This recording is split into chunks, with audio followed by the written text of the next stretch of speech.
Bonjour à toutes et à tous et bienvenue dans cet atelier conférence. Je m'appelle Maxime, je suis responsable commercial de l'agence Href. Brièvement, deux, trois mots sur Href. C'est une agence de rédaction de contenu orientée SEO et GEO, dernièrement évidemment. Et c'est moi qui aujourd'hui vais vous présenter le sujet suivant, à savoir le SEO et le GEO. Et aujourd'hui, ce sera l'occasion plus précisément de faire un bilan sur vos contenus.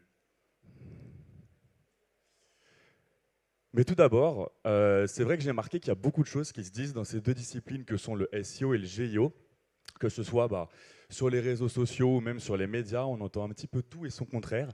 Alors finalement, je voulais vous inviter d'abord à faire un bilan plus général, plus global, et et avoir un petit peu de recul en fait sur ce qu'on a aujourd'hui en termes de SEO et de GEO. Alors, ça va sembler assez basique pour certains, mais c'est important de le dire, je pense. SEO, Search Engine Optimization, c'est l'art de créer des contenus qui vont être optimisés pour des algorithmes, et pas n'importe quel algorithme, on va parler d'algorithmes de moteurs de recherche. GEO, ensuite, Generative Engine Optimization. Ici, on va créer des contenus optimisés pour les LLM, les larges modèles de langage, qui sont en soi des chaînes d'algorithmes qui travaillent ensemble, même si ce n'est pas forcément le but aujourd'hui de rentrer dans la technique. Et on va parler de moteurs génératifs. Voilà, ce qu'il y a à retenir ici, c'est SEO, moteur de recherche, GEO, moteur génératif. Quels sont les points communs au final de ces deux disciplines ? Alors, premièrement, on a le mode de fonctionnement. Et oui, puisqu'on part systématiquement d'une requête, ça peut être par exemple quelles sont les meilleures paths ou donne-moi les meilleures paths pour une requête peut-être plus geo-friendly. Ensuite, on va avoir une sélection de tiers. Alors, qui sont les tiers? C'est moi, c'est vous, c'est nous finalement, tous ceux qui créent en fait du contenu sur la sphère digitale. Et pour finir, en troisième point, on va avoir une proposition d'une ou plusieurs réponses, on y reviendra, et ces réponses correspondent évidemment à la requête initiale. Autre point commun, c'est l'objectif. Et oui, il est comme ça depuis des années, ça n'a pas changé, c'est de proposer les meilleures réponses, que ce soit un moteur génératif ou un moteur de recherche. Ce qui est aussi similaire, finalement, c'est le moyen choisi pour atteindre cet objectif, qui est de mesurer l'expertise, donc l'expertise des contenus et des tiers. Et ça, évidemment, c'est assuré par les algorithmes, encore une fois, de recherche ou génératif. Je tenais maintenant à faire un point peut-être plus sur le SEO, faire un petit focus sur ce Search Engine Optimization. Et pour ça, pour commencer, je souhaitais faire un point sur qu'est-ce qu'un algo chez Google en 2010. Alors Google, en 2010, il se pose cette question simple pour pouvoir justement mesurer l'expertise et il remarque quelque chose d'assez intéressant, c'est que lorsqu'un expert parle d'un sujet, en fait, il va utiliser tout un tas de mots-clés en une certaine quantité. C'est exactement ce qu'il va demander à son algorithme. Il va dire, OK, maintenant, pour déterminer l'expertise, je veux savoir combien il y a de mots-clés qui englobent le sujet dont l'expert est en train de parler. De même, le deuxième postulat, c'est que lorsqu'un expert prend la parole, il va en citer d'autres. Et ces mêmes autres experts vont le citer également. Et là, encore une fois, on va avoir le principe que vous connaissez sûrement de netlinking ou backlinking, qui vont permettre justement de lier les contenus entre eux, encore une fois, dans le but d'évaluer l'expertise. Autre point maintenant, des points, disons, plus de structure. Alors, il y a le H1, H2 que certains connaissent, ça peut aller jusqu'à H3, H4. Ce sont en fait les titres et sous-titres de vos contenus. Ici, le but, ça va être déjà de structurer le contenu, évidemment, et puis de placer aussi quelques mots-clés. Ce qui intervient ensuite, c'est ce qui est visible davantage pour les algorithmes et moins pour les visiteurs. On a les balises HTML directement intégrées dans le code et les titles et métadescriptions. Vous savez, les titles, c'est les titres que vous voyez dans les onglets que personne ne remarque et ne regarde évidemment. Et les métadescriptions, c'est, vous savez, les descriptions en dessous des liens que personne ne regarde évidemment. Donc pour finir, en fait, l'algorithme 2010, il y a quand même des failles dedans. Peut-être que certains se souviennent du fameux texte blanc sur fond blanc qui, pour des raisons évidentes, était visible de la part des algorithmes et pas des visiteurs. Et voilà, donc il y a une espèce de jeu finalement entre les failles et les adeptes du SEO qui essaient de les exploiter. Et finalement, ces failles qui sont patchées par Google sur le moyen et long terme. Donc finalement, ce qu'on peut conclure, c'est qu'en 2010, on est davantage sur un algorithme avec une appréhension de forme. En 2026 maintenant, Alors, je tiens à préciser quelque chose avant de dérouler mes propos, c'est qu'il n'y a pas de date exacte en SEO, parce qu'on considère que les grands changements se font au fil de l'eau, au fil des mises à jour. Du coup, il faut considérer que, là d'ailleurs le premier point commence à partir de 2010-2011. Donc la même chose, Google continue à se poser la question comment mesurer l'expertise, et il remarque un autre point, il se dit mais j'ai des centaines de millions de visiteurs qui recherchent des choses sur ma plateforme tous les jours.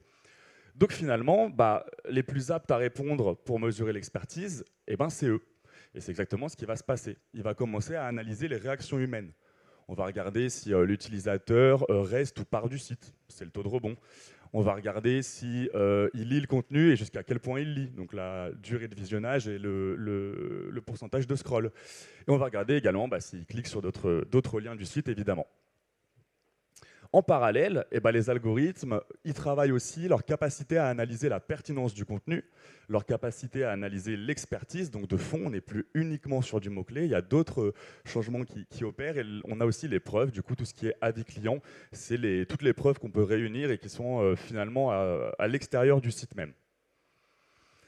Donc pour finir, le concept parfait qui illustre tout ça, c'est le concept de EAT, que certains connaissent également, j'imagine. Je vais le redire quand même, EAT, c'est pour expérience, expertise, autorité et trust pour la confiance.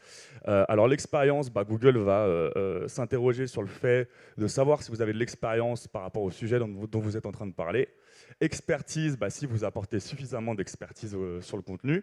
Autorité, c'est en fait si vous êtes déjà connu et reconnu comme un acteur expert sur la sphère digitale.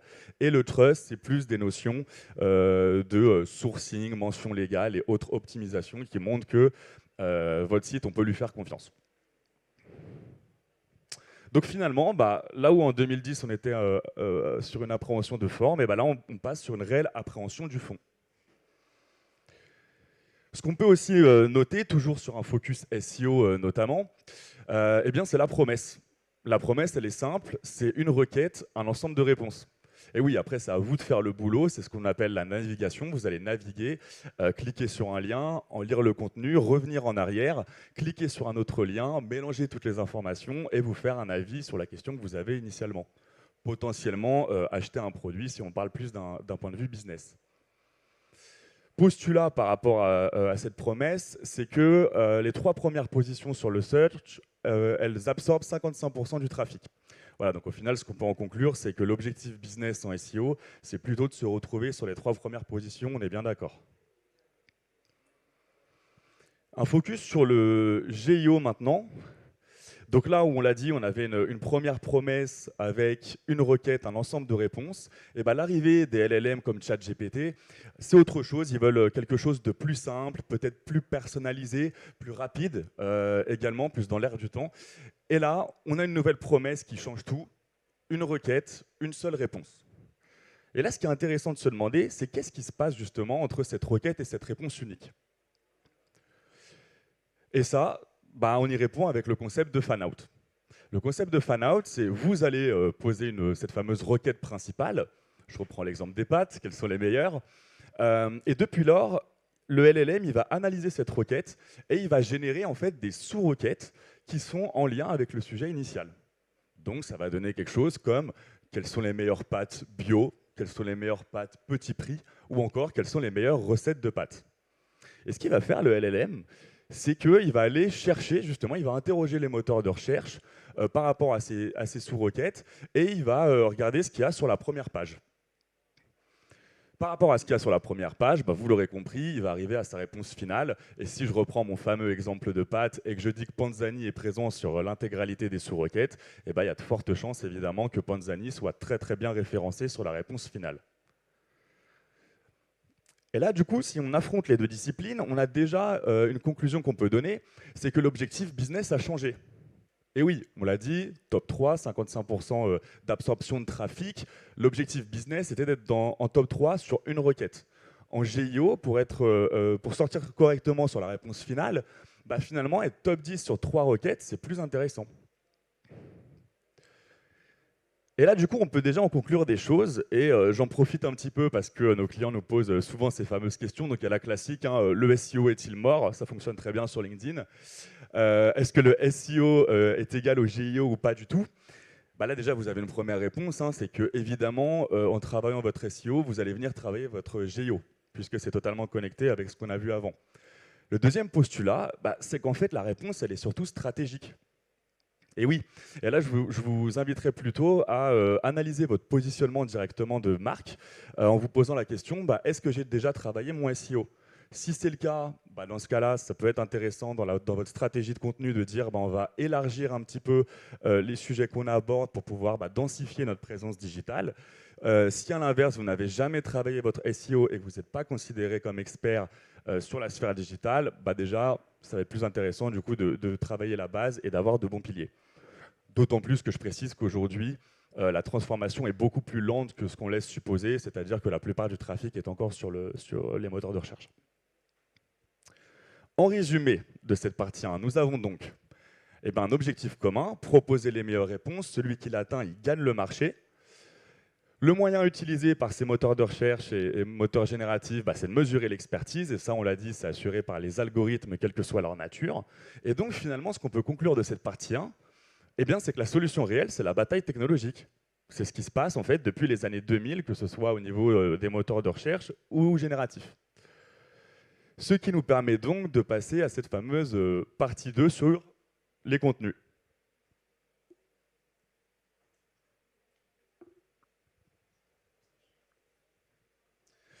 Pour commencer cette partie sur les contenus, je tenais à repartir en fait de mon propos précédent, qui est la bataille technologique. Donc en effet, qu'est-ce que j'entends par là? La bataille technologique, c'est vraiment la capacité d'analyse de notre technologie, de nos algorithmes. Et plus précisément encore, c'est la capacité d'analyse qualitative et quantitative de ces algorithmes. Alors, on l'a vu en partie 1, entre 2010 et 2026, que ce soit même avec l'arrivée du GIO, ces capacités d'analyse, finalement, elles vont augmenter et augmenter exponentiellement. Et ça, c'est super important de le comprendre. Le deuxième point, c'est que ça va continuer. Ou en tout cas, il y a de très très fortes chances. Comment je peux prouver le propos? C'est très simple, on revient un peu en arrière. Si demain j'ai un algorithme qui a une meilleure capacité d'analyse qualitative et quantitative que les autres, je vais gagner ma bataille technologique. Ce qui veut dire que je vais gagner ma bataille de moyens en mesurant mieux l'expertise des contenus et des tiers, et donc je vais mieux atteindre l'objectif que les autres, qui est de proposer les meilleures réponses. Donc les visiteurs viendront chez moi.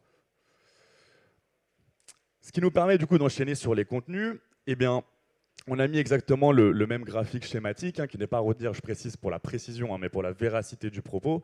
C'est l'évolution des besoins en termes de contenu. Basiquement, ça doit suivre exactement la même tendance. Si la capacité d'analyse qualitative et quantitative, elle augmente nettement, vos besoins qualitatifs et quantitatifs au niveau de vos contenus, ils suivent la même tendance. Bien évidemment, si vous avez bien suivi à ce moment-là, vous devez vous dire « Ok, c'est superbe, mais comment est-ce qu'on crée un contenu qualitatif ?» Je n'allais pas vous laisser comme ça, et pour ça, je vous propose de repartir sur la base comme je l'ai fait jusqu'à maintenant, et de s'interroger sur qu'est-ce que finalement ces LLM et algorithmes de recherche apprécient ou renient justement. Alors, ce qui regarde, les tests réels, parce que c'est difficile à imiter. Si vous avez des expériences comme ça, c'est des choses à mettre en avant sur vos contenus, quelle que soit leur nature. Les cas clients, ça va un petit peu avec. Ça vous permet aussi de faire du netlinking, de lier votre image à d'autres acteurs, et ça peut être également intéressant. Les avis, donc les avis clients, évidemment. Petite parenthèse là-dessus, les LLM et algorithmes aujourd'hui sont très bien capables de coller une image émotionnelle à une marque. Par exemple, si vous faites très bien votre travail et que vous avez des avis du type hyper satisfait du SAV, très bon produit, très content de mon achat, vous allez avoir une note émotionnelle très très bonne sur ces algorithmes. A l'inverse, si c'est moins bon, vous allez plutôt avoir une étiquette négative. Les auteurs identifiés, ça c'est toute la sphère extérieure à vous, les médias, potentiellement les auteurs également, qui peuvent être sur LinkedIn, donc sur l'ensemble de la sphère digitale. Les données originales, c'est si vous avez des choses à dire que les autres ne disent pas, que vos concurrents ne disent pas, des études ou autres. Il faut vraiment apporter une plus-value par rapport aux requêtes. Et pour finir, l'enrichissement sémantique à ne pas confondre avec du keyword bashing, on y reviendra, mais qui consiste à vous assurer que vous avez fait le tour du sujet quand vous vous exprimez. Ce que ces algorithmes renient à présent, alors j'ai noté contenu trop SEO. Je sais qu'il y a un cliché assez répandu qui consiste à dire que faire du SEO ou du GEO, c'est mettre 40 fois ce mot-clé, 30 fois un autre, faire 1800 mots parce que mon concurrent il en a fait 1500. Alors c'est pas totalement faux, mais c'est pas totalement vrai non plus.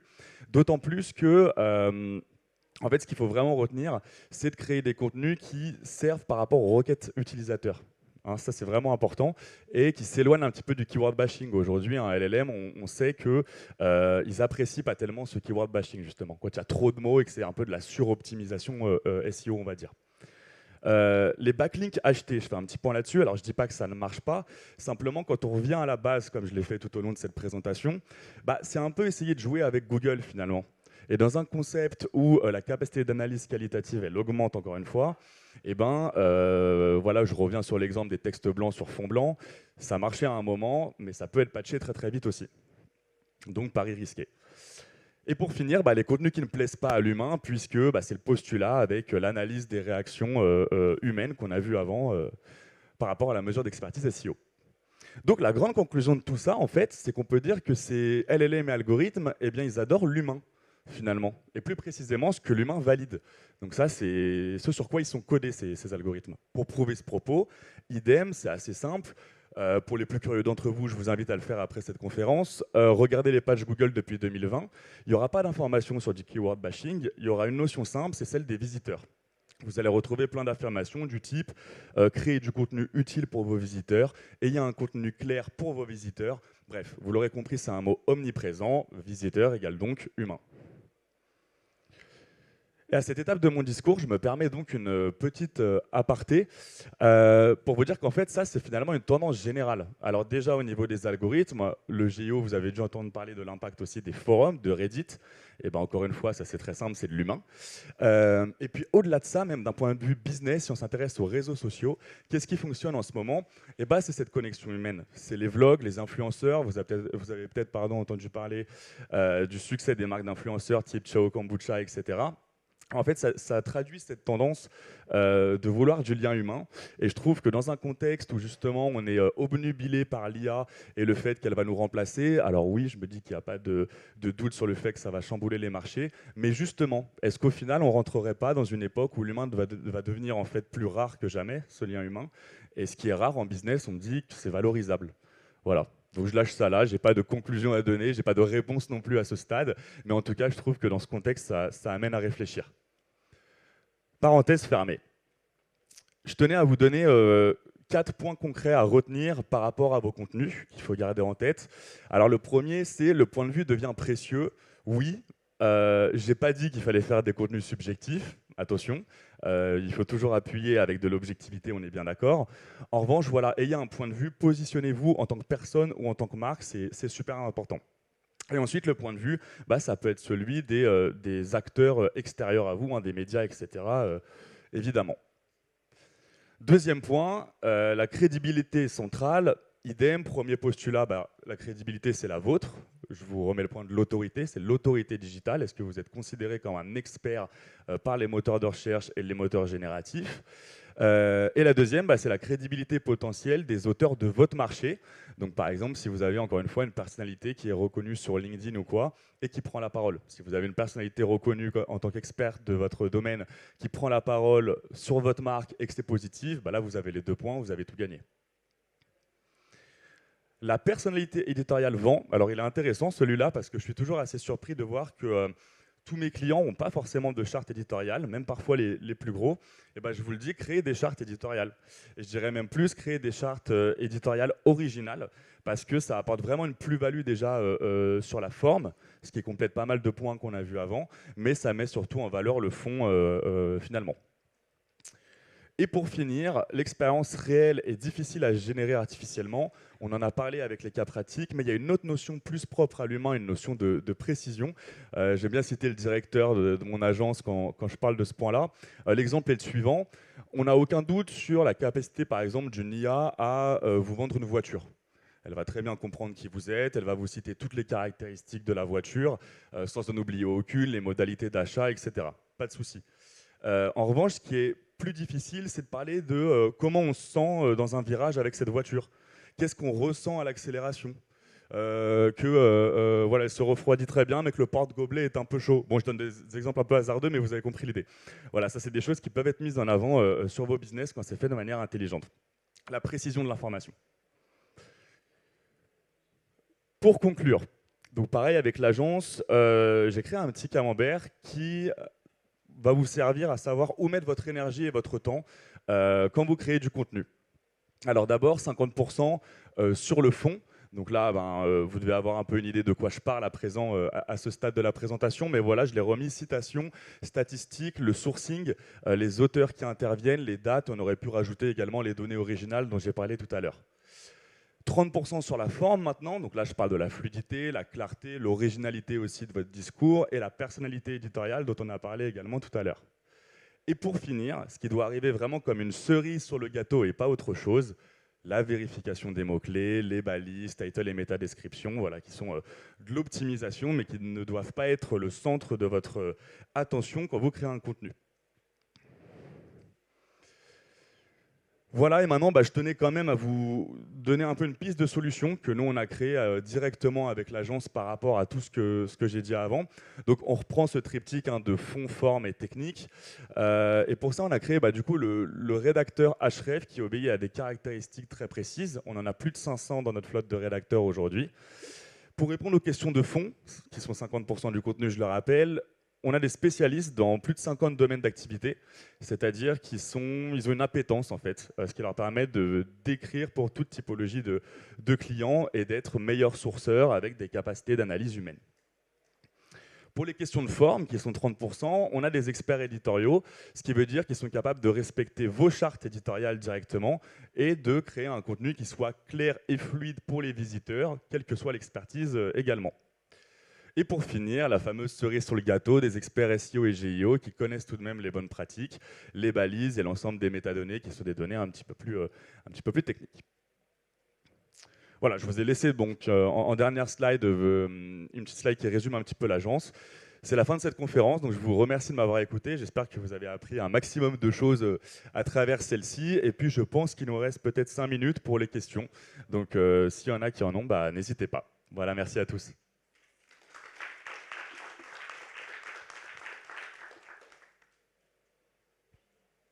Pas de questions du coup? Bon, on va dire que j'ai été clair alors, c'est pas mal. Merci beaucoup. Et alors, je précise, si jamais vous souhaitez nous rencontrer ou quoi, on est juste à droite en sortant, là vous ne pouvez pas nous louper. Donc voilà, si vous voulez échanger, prendre une carte, prendre des bonbons, je crois qu'il y en a à côté, voilà, n'hésitez pas à passer. Merci à tous.